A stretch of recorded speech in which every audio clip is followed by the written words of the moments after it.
வணக்கம். இன்னைக்கு நம்ம வீடியோல என்ன பார்க்க போறோம்னா, மணத்தக்காளி கீரை குழம்பு எப்படி செய்யலான்றத பத்தி பார்க்கலாம். வீடியோவோட கடைசியில ஒரு சீக்ரெட் சொல்லியிருக்கேன். வீடியோவை ஸ்கிப் பண்ணாம பாருங்க. இது வரைக்கும் என்னுடைய சேனலை சப்ஸ்கிரைப் பண்ணாம இருந்தீங்கன்னா, சப்ஸ்கிரைப் பண்ணிட்டு வீடியோ பாருங்க. வாங்க வீடியோக்குள்ள போகலாம். This video sponsored by Educourse. Educourse-ல என்ன இருக்கு?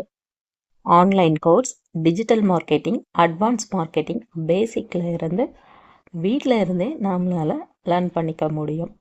எஜுகோஸ்டோட கோர்ஸை பர்ச்சேஸ் பண்ணி ஆன்லைன் கிளாஸ் அட்டென்ட் பண்ணோன்னா நமக்கு ரொம்ப பயனுள்ளதாக இருக்கும். The struggle to find courses that truly speak your language, it's finally over. Welcome to EduQuest, where learning is made just for you. At EduQuest, we bring you a wide range of online courses, from career building programs to skill boosting masterclasses, all in your regional language. Because we believe language should never be a barrier to success. Our courses are tailor made after understanding what today's learners really need. So why wait? Start learning the smarter, simpler way only with EduQuest. Visit eduquest.courses and explore your next course today. And hey, don't miss out on our exciting offers and promotions. மணத்தக்காளி கீரை கடையல் செய்ய தேவையான பொருட்கள். கீரை குழம்பு வைக்கிறதுக்காக சமையலுக்கு use பண்ற எந்த எண்ணெயாச்சும் நீங்க யூஸ் பண்ணிக்கலாம். வடகம் எடுத்துக்கங்க. துவரம் பருப்பு நல்லா கிளீன் பண்ணி கழுவி ஊற வச்சிடுங்க.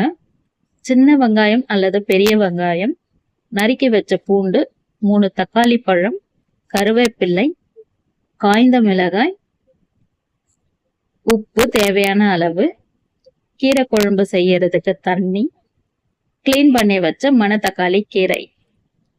மணத்தக்காளி கீரை குழம்பு செய்யறதுக்கு ஃபர்ஸ்ட் ஸ்டவ் ஆன் பண்ணிட்டு ஸ்டவ் மேல மண் சட்டியை வைக்கணும். உங்ககிட்ட எந்த பாத்திரம் இருக்கோ அதையே நீங்க யூஸ் பண்ணிக்கலாம். நாங்க மண் சட்டியில தான் இன்னைக்கு மணத்தக்காளி கீரை குழம்பு வைக்க போறோம். அதுக்காக மண் சட்டியில தண்ணி ஊத்திக்கணும். அதாவது பருப்பு ஊற வச்சிருக்கோம், அந்த பருப்பு இந்த தண்ணியில வேகணும். அந்த அளவுக்கு இந்த தண்ணியை வச்சுட்டு கல் உப்பு போட்டுடணும்.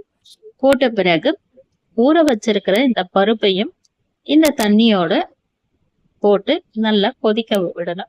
ஒரு கொதி வந்த பிறகு அலசி வச்சிருக்கிற மணத்தக்காளி கீரைய இந்த பருப்போட சேர்த்து போட்ட பிறகு பருப்பையும் கீரையும் ஒன்னா கலந்து விடணும்.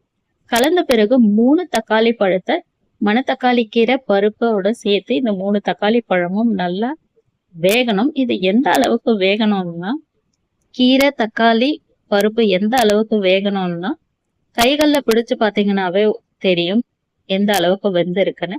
எல்லாமே வெந்து இது போல அது பருப்பு, கீரை, தக்காளி எல்லாமே இந்த சட்டி உள்ள போயிடும். இது போல ஆகும்பொழுது கரண்டியாலே ஒரு வாட்டி இது போல மசிச்சு விட்டுருங்க.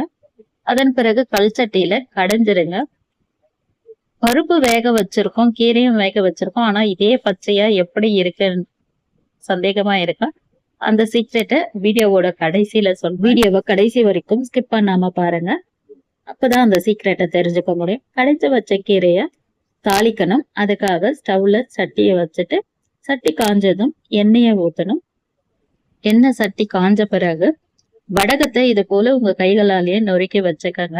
கீரை குழம்பெல்லாம் செய்யும் பொழுது எப்பவுமே வடகம் சேர்த்து தாளிச்சோம்னா கீரை குழம்பு அவ்வளோ டேஸ்டா இருக்கும்.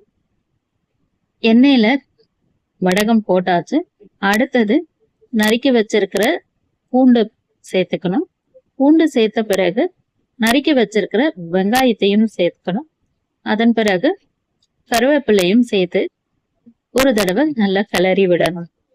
எண்ணெயில வடகம், பூண்டு, வெங்காயம், கருவேப்பிலை நல்லா வதங்கிய பிறகு காரத்துக்கு ஏற்றபடி காஞ்ச மிளகாய் சேர்த்து அதையும் ஒரு தடவை இது போல வதக்கி விட்டுட்டு கடைஞ்சு வச்சிருக்கிற மணத்தக்காளி கீரை, பருப்பு, தக்காளி கடையலை இந்த வதக்கி வச்சிருக்கிற இந்த பொருளோட சேர்த்து நல்லா கலந்து விடணும். இத எவ்வளவு நேரம் அடுப்புல இருக்கணும்னா 2 நிமிஷம் அடுப்பு மேல இருந்தாவே சுவையான மணத்தக்காளி கீரை குழம்பு ரெடி ஆகியாச்சு.